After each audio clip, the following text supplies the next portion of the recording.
میرے پیارے دوستوں، بھائیوں، مسلمان بھائیوں، میں آپ کو اپنی ایک کتاب جس کا نام مثنوی پیام بیداری ہے، وہ جو کہ شاعری پہ مشتمل ہے، اس میں زیادہ صوفیاء ازم کا اور صوفیاء کا بہت کلام، ان کی کلام کی تشریح بھی اس میں موجود ہے۔ تو میں نے وہاں پر ایک قول اور ایک قصہ لکھ کر میں نے اس کی تفسیر لکھی۔ وہ اس طرح تھا کہ کوئی انسان کسی کا وہ دوست تھا، اور وہ دوست جس کا تھا وہ انسان آگے سے ڈاکٹر حکمت پیشے سے تعلق رکھتا تھا۔ تو ایک دن وہ دونوں دوست آپس میں بیٹھے ہوئے باتیں کر رہے تھے، جیسے ایک فرینک ہوتا ہے۔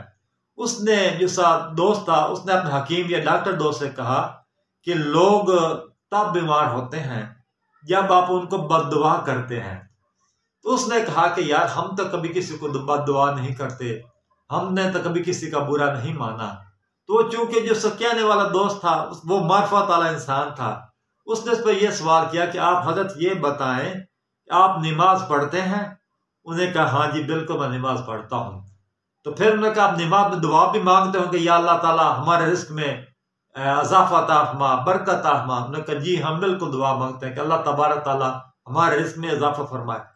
تو کہتے ہیں کہ جب وہ آپ دعا مانگتے ہیں نمازوں میں، وہ آپ کی دعا رزق کے بارے میں وہ قبول ہوتی ہے۔ آپ کے نزدیک وہ دعا ہے لیکن ہوتی وہ بد دعا ہے۔ جب وہ قبول ہوتی ہے تو لوگ بیمار ہونا شروع ہو جاتے ہیں۔ کسی کو کچھ ہو جاتا ہے، کوئی کسی بیماری میں مبتلا ہوتا ہے، کوئی کسی بیماری میں مبتلا ہوتا ہے، حتیٰ کہ آپ کے دروازے پر لوگوں کا ہجوم لگ جاتا ہے۔ آپ انہیں یہ دعا نہیں کرتے، آپ انہیں بد دعا کرتے ہیں۔ تو اس نے بہت خاموشی اختیار کی۔ تو میرے دوستوں اور بھائیوں، میں نے یہ بھی دیکھا ہے کہ ہر انسان اللہ تبارک تعالیٰ کا ہے۔ اللہ تبارک تعالیٰ ہر کے خدا ہیں۔ اللہ تبارک تعالیٰ رب العالمین ہے۔ وہ سب کو رزق دیتے ہیں۔ وہ چور کو بھی رزق دیتے ہیں، وہ ڈاکو کو بھی دیتے ہیں، وہ بدکار کو بھی دیتے ہیں۔ وہ ہر حتیٰ کہ کوئی انسان بھی ہے، خواہ کو نیکوکار ہے خواہ کو بدکار ہے، اللہ تبارک تعالیٰ سب کو رزق دیتے ہیں۔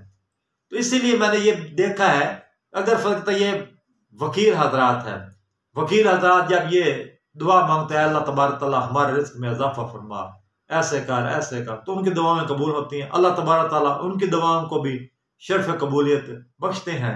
جب بخشنے کے ساتھ دعائیں قبول ہوتی ہیں، پھر ادھر سے دوسرا سسٹم بھی ڈسٹرب ہونا شروع ہو جاتا ہے، لوگوں میں لڑائیاں جھگڑے ایسے کرنے ہو جاتے ہیں۔ میں نے یہ بھی دیکھا ہے کہ یہ جو ٹائروں کو پنچر لگانے والے لوگ ہوتے ہیں، پنچر لگا سڑک پہ بیٹھے ہوتے ہیں، وہ بھی اللہ تبارک تعالیٰ کی طرف صدا لگائی بیٹھے ہوتے ہیں، وہ بھی اس کے سامنے جھولی پھیلائی بیٹھے ہوتے ہیں، وہ بھی اللہ تبارک تعالیٰ سے رزق مانگتے ہیں۔ وہ کہتا ہے کہ اللہ تبارک تعالیٰ ہمیں رزق دے، آج ساڑی دہاڑی جڑی ہے نا خالی نہیں جاونی چاہیے۔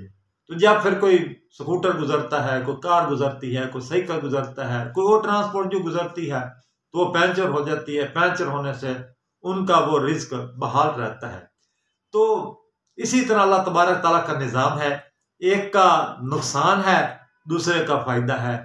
کسی کو اللہ تعالیٰ، ایک انسان ہے جس کی ضرورت مند ہے، اس کا فائدہ ہو جاتا ہے، دوسرے کا نقصان ہو جاتا ہے۔ یہ فائدہ و نقصان کی بنیاد پر یہ ہمارا نظام چل رہا ہے۔ ایک انسان کا دکھ ہے، دوسرے کا سکھ ہے، ایک انسان کو فائدہ ہو رہا ہے، دوسرے کا نقصان ہو رہا ہے۔ لیکن یہ سب اللہ تبارک تعالیٰ کے یہ رازوں کی باتیں ہیں، یہ ادب کی باتیں ہیں۔